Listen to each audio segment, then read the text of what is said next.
to share with you how we can change XRD file that comes with the comma like this, okay, like this, to a normal file so that we can plot in origin easily. First of all, we delete that portion, text portion, then Control A and copy, Control C, copy.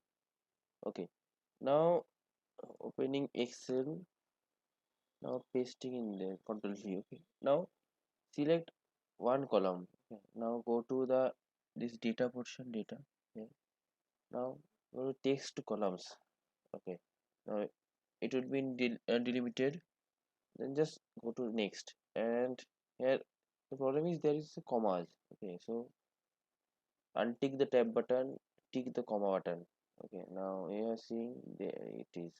Now in the next and simply finish.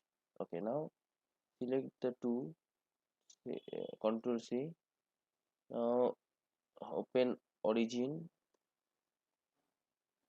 select to Control V, plot. Yeah, now it is done. So it is how we should do it.